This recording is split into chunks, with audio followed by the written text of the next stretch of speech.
यूं ही हाउ नहीं आ how do जाएगा। यू वैलिडेट आइडिया कि चलो मेरे पास एक आइडिया आया है भाई, चलो इस तरह के फूड यार मैं इसी कॉम्बिनेशन में रखूंगा और मेरे को स्पेस भी मिल गई या whatever I rented out. I think अब वो ना हमारे पार्ट हो गया डीएनए का, because this is what we have been doing from last so many years. So इसको समझा पाना, हाउ हाउ हाँ डू कि वी कैसे, identify, yes. I really don't know. अरे नहीं सर, आप नहीं समझाएंगे तो फिर कौन मतलब समझाए। समझा पाना मतलब मेरे को ऐसा लगता है वो फिगर आउट नहीं कर सकते। वो होता है बस, लाइक द गट फीलिंग, वो एक इनर वॉइस आती है कि yes this is right and this is not right. नहीं, but there must be some statistical और मैथमेटिकल बैकग्राउंड और validation to it, basis to it. Normally idea तो सिर्फ रोज आते हैं, हर 10 मिनट में उसको एक आइडिया बताता हूँ कि यार ऐसा कुछ करते हैं। हाँ मैं मतलब वो हूँ, मैं ब्रेक लगा के गाड़ी चलाता रहता हूँ। मतलब हम दिन भर आइडियाज डिस्कस करते रहते हैं कि कि यस, यही होता बट रहता है। How do validate it, this is idea लेके आया तो हाउ डू ये नहीं चलेगा, how do reject that idea. Actually ये बहुत प्रैक्टिकल है।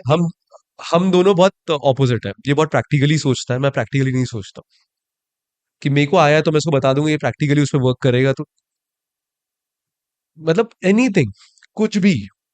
आप सपोज करो यार इस ग्लास में पानी पी रहे हैं ना, तो यार बोलो, ये ग्लास का शेप बड़ा अच्छा लग रहा है ना, अपन एक काम करते हैं, अपन ना ग्लासेस बनाना स्टार्ट करते हैं। ट्रस्ट मी, मतलब हम सब डिस्कस करते हैं। हाँ, तो वो ऐसा होता है, but again coming back to your main question, अगर मैं उसको बोलूं तो वैलिडेट करने के लिए the amount which is required, again ROI उसका आने के चांसेस कितने हैं, और उस आइडिया की नीड है क्या मार्केट में, देयर इज अ गैप और नॉट। हम्म, फॉर एग्जाम्पल, इसको सिंपल वे में समझाऊं, so Olio was not on our cards, हमारे प्लानिंग में था ही नहीं कि हम ओलियो करेंगे, बिकॉज उबुद बन रहा है और उबुद की 3 महीने बाद ओपनिंग है। इट्स अ वेरी, आप प्री लॉन्च का जो टाइम होता है, हाँ मतलब नहीं नहीं सॉर्टेड नहीं है, प्री लॉन्च का जो टाइम होता है ना वो बहुत बिजी होता है किसी रेस्टोरेंट ओनर के लिए। मेन्यू डिसाइड करना, स्टाफिंग डन करना, ड्रेस डन करना, आर्टिफैक्ट्स, ये सारी चीजें, मतलब आउटलेट सीमेंट की दीवारों के साथ पेंट होके खड़ा हो जाता है, उसको सजाना इज वेरी इंपॉर्टेंट। वो एलिमेंट्री चीजें आउटलेट में बहुत इंपॉर्टेंट है। उस टाइम पे हमारे पास में ओलियो आया। नॉर्मल सिचुएशन में दैट वाज अ नो, कि कोई भी मतलब गिवन, मैं ये पहली बार हुआ है कि मैंने इसको बताया है कि अपने को ये करना है। तो tables changed at that point, कि नॉर्मली ये होता था कि ये ऐसे ऑप्शंस बहुत सारे बताता है और फिर हम उसमें से उसको वो करते हैं कि हाँ ठीक है this is, and then but then क्या था, हम लोग जो वो प्लेस थी वो पहले से ऑपरेशनल थी, अ, उसका कुछ और नाम था।